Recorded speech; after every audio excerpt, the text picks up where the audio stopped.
করে যেতে চাচ্ছি আমরা এরপরে তীব্র আন্দোলন করবো ইনশাআল্লাহ। সবাইকে ধন্যবাদ জানিয়ে আমার সংক্ষিপ্ত বক্তব্য শেষ করছি। আসসালামু আলাইকুম ওয়া রাহমাতুল্লাহি ওয়া বারাকাতুহু। ধন্যবাদ ডাক্তার শফিকুল ইসলামকে। এ পর্যায়ে বক্তব্য রাখার জন্য অনুরোধ করছি ডাক্তার সাইফুর রহমান, 19তম ব্যাচ।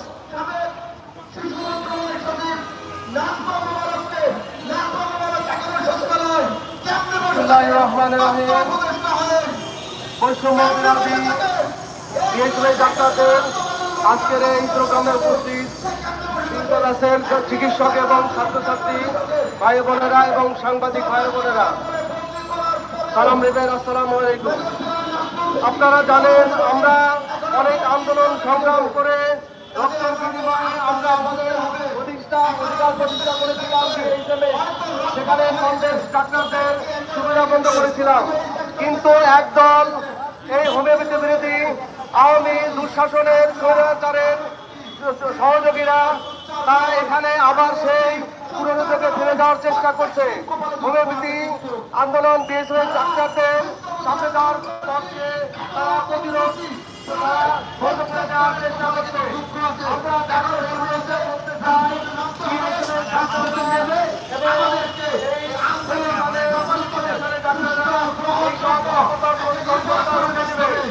আমরা সবাইকে এই সকল রুখে দেওয়ার জন্য সবাইকে এগিয়ে আসার আহ্বান জানিয়ে আমি আমার কথা শেষ করছি। আসসালামু আলাইকুম ওয়া রাহমাতুল্লাহ।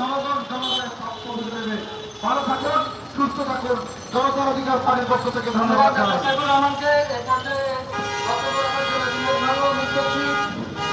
আমাদের ডাক্তার মোহাম্মদ সাদারুল ভাই। ধন্যবাদ শরীফুল ইসলাম ভাইকে। এই পর্যায়ে আপনার বক্তব্য নিয়ে আসবেন আম জনতার কেন্দ্রীয় সদস্য ফয়সাল আহমদ। সম্মানিত সমাবেশের শেষ নাই, কোনটা ছেড়ে কোনটা দেখাবো আপনাদেরকে। কিছু মানুষ জীবন জীবিকার ইয়াতে ছুটতেছে, আর কিছু মানুষ সমাবেশ আন্দোলন করে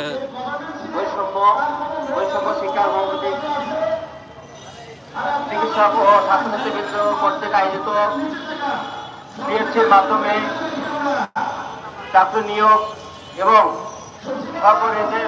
সরকারের মতো চাকরি নিয়োগের দাবিতে আজকের এই মানববন্ধনে উপস্থিত আছেন বাংলাদেশ প্রগতি বোর্ডের সম্মানিত সাবেক সদস্য ডাক্তার আরিফুর রহমান মোল্লা, উপস্থিত আছেন সাবেক ছাত্রনেতা হাফেজ মৌলানা মাসুদুর রহমান, উপস্থিত আছেন টিপু সুলতান, উপস্থিত আছেন সাবেক ছাত্রনেতা কাশিমুর রহমান, উপস্থিত আছেন শামসুল হাসান সহ সরকারি হোমিওপ্যাথি মেডিকেল কলেজ ও বিভিন্ন জায়গা থেকে আহত বিভিন্ন চিকিৎসক নেতৃবৃন্দ সকলকে জানাচ্ছি আজকের এই মানববন্ধনে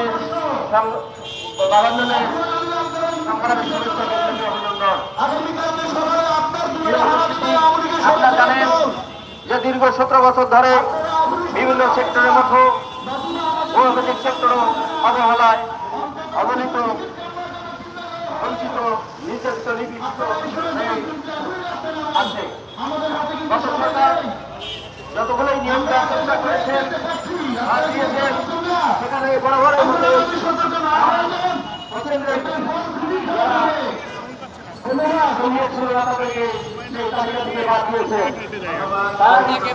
আজকের এই সমাজের জানতে চাই, জানাতে চাই এবং কৃতজ্ঞতা করতে চাই যে গত স্বৈরাচারের অন্যতম প্রতিষ্ঠাতা সেই দিলীপ রায়, সেই সোনাচলের হেডকোয়ার্টার আমিনুল্লাহের মালিক এবং সাবেক হোমিওপ্যাথি বোর্ডের সাবেক চেয়ারম্যান, উনার ছত্রছায় এমন কোন সেক্টর নাই, হোমিওপ্যাথিক সেক্টর নাই যেখানে দুর্নীতি এবং ঘুষ পালিত না হয়েছে।